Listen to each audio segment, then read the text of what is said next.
అంతన్నారు ఇంతన్నారు ఏం చేస్తలేరు అని ఎగ్గస్ పార్టీ వాళ్ళు కోపానికి వస్తుర్రు. సర్కారు వాళ్ళ మీద గట్టిగా గరం అవుతుర్రు. అయితే అనేటోళ్ళు అంటేనే ఉంటారు, మన పని మనం చేసుకుంటా పోవాలే అన్నట్టు పోతున్నాడు సీఎం సారు. 26 జనవరికి చాలైన 4 పథకాలను పబ్లిక్ అందరికీ అందేటట్టు రువడి వెంచిర్రు.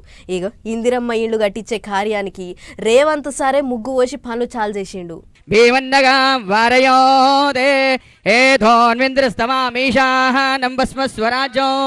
నారాయణపేట జిల్లాకు పోయిన సీఎం రేవంత్ సారు ఇందిరమ్మ ఇండ్లు కట్టించే పనులు చాలు చేసిండు. పేదోళ్లను ఓ ఇంటోళ్లను చేస్తాం, సర్కారు పథకాలు పేదోళ్లకు అందినప్పుడే దానికో అర్థం పరమార్థం అన్నట్టు మాట్లాడిండు సీఎం సారు. తొలుత మహిళా సంఘాల అక్కచెల్లెన్లకు బతుకు తెరువు చూపించేటట్టు ఓ పెట్రోల్ బంకు సురువు చేసిండు సారు.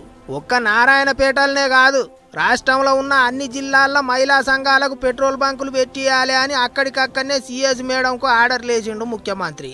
ఇక అన్నిటికంటే పెద్ద ముచ్చట ఏంటిదంటే, ఎప్పుడు చూసినా నిప్పు ఉప్పు లెక్క ఉండే డీకే అరుణమ్మ రేవంత్ సారు ఇద్దరు పక్కపోంటే ఊకున్నారు. ఇక చూడర్రి ఇద్దరు నడమ ముచ్చట ఎట్లా నడిచిందో. ఇప్పుడు అరుణమ్మకు ఇది తల్లిగారిలు, అవతల అత్తగారిలు.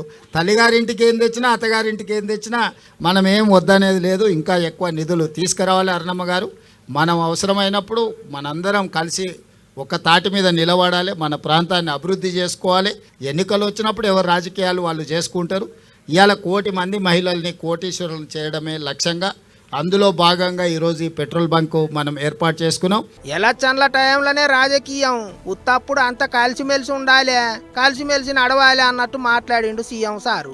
అరుణక్క ఢిల్లీకేంచి పైసలు పట్టుకొస్తుంది, మంచిగా ఎలుగులు చేసుకుందాం అన్నట్టు మాట్లాడిండు ముఖ్యమంత్రి.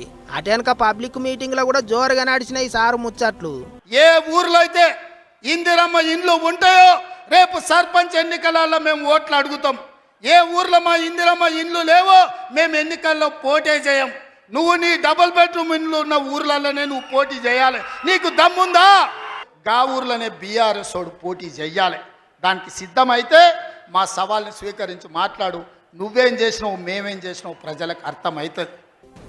పోయిండు నారాయణపేటలో ఓ మెడికల్ కాలేజు, గురుకుల బడి, నర్సింగ్ కాలేజు గిట్లా 100 కోట్లతోని భవంతులు కట్టేందుకు శంకుబండలు బాతిచ్చిండు సారు. ఇక తొలత మలక ఎంతమందికి ఇస్తామన్నారో అంతమందికి జల్దిగానే ఇందిరమ్మ ఇండ్లు కట్టిస్తారట. పేదోళ్ళందరికీ ఒక్కళ్ళను కూడా ఇడవకుండా ఇండ్లు కట్టిస్తారట. ఎవ్వలేం పికర్ చేసే అవసరం లేదన్నట్టు చెప్పిండు సారు. సీఎం సారు చేతుల మీదుగా పనులైతే చాలా అయినాయి. మరిగా చూడాలే పోను ఎట్లెట్లయితుందో.